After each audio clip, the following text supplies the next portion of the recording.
Hi friends, Allison here. Welcome back to my channel. Today I'm sharing with you a new design with me scrapbook layout. It's actually a traveler's notebook layout and also the scrapbook process as well.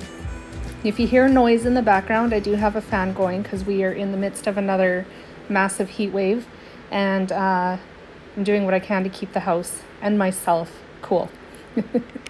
So if you're interested in sticking around for the design portion of this video, then you don't need to do anything. But if you don't want to watch the design part, you can skip ahead and just get to the good stuff. I decided that I wanted to use up bits of paper to create the spread in my traveler's notebook today. And in the end, you'll actually see when I get to the design portion or to the actual layout process that I used branding strips to use or to create the strips in this design, which I'm going to visit again because this is a fantastic way to use up those little bits of scraps that you have in your stash. Or if you're like me and hold on to your branding strips, this is a fantastic way to use them up. I also decided to use a 4x6 photo in my spread as well. So on the left-hand side of the spread, the 4x6 photo is going to go, and then it's going to be flanked on either side, top and bottom, by the strips of paper. And then of course on the right-hand side of the spread is my title and my journaling. So here I am doing the scrapbook process and I'm taking branding strips that I had saved in my stash and I'm using them to decorate the tops and the bottoms of each of the pages in my traveler's notebook. I learned though as I was creating both pages that I wasn't going to have enough first branding strips to do all four sides of the spread, and secondly I didn't have enough of what I was using to stretch across all four sides either. So I do find a way around that, but I'll share that with you in a few minutes when we get to that point of the video.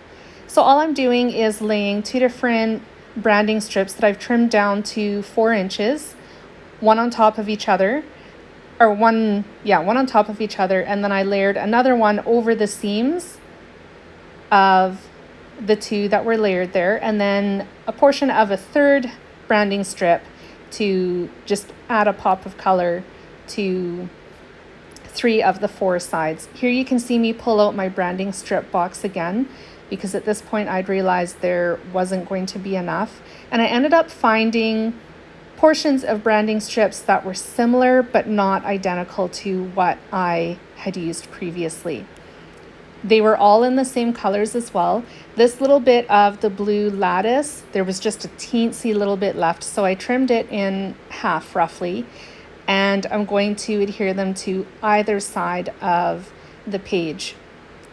I'm not worried about the gap in the middle because I have a half circle that I'm going to be cutting with my Cricut, or have cut. It's off screen right now, but it's going to be layered over top of that space, so I'm not worried about the gap showing because it's not going to show. Now that I have that done, I'm ready to adhere my journaling. I printed my journaling on my computer and used my home printer to print it off. I used just regular printer paper. Oh, and by the way, there's another scrap piece of white cardstock that I killed in the process of making the spread. Yay! So as I was saying, I just used regular printer paper to adhere the journaling into my layout. I didn't use cardstock.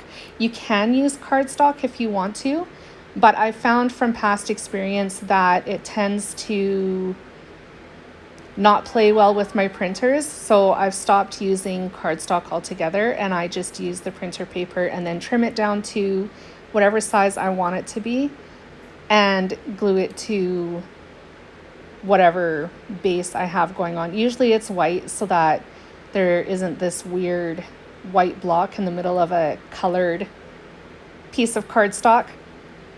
But that's how I do my journaling, especially in my traveler's notebook. I've also decided in this exercise, especially since this is just me experimenting and playing around, that I still have room in my heart to create 12 by 12 scrapbook layouts. I mean, not that I never had it in the first place, but y'all know that I was struggling so hard with my mojo. I've already felt myself come back around and feel drawn to creating 12 by 12 scrapbook layouts. So I'm going to do both in conjunction with each other. So I'm going to stick with my traveler's notebook, and I'm also going to sprinkle 12 by 12 layouts in between, because I'd still like to include these stories in my regular albums as well. So you're going to see from here on out a little bit of both. And I'm really excited about this new development. That was a total bunny trail. Back to the layout at hand. Both spreads were a little bit smaller than the 8 1/4 by 4 1/4 page.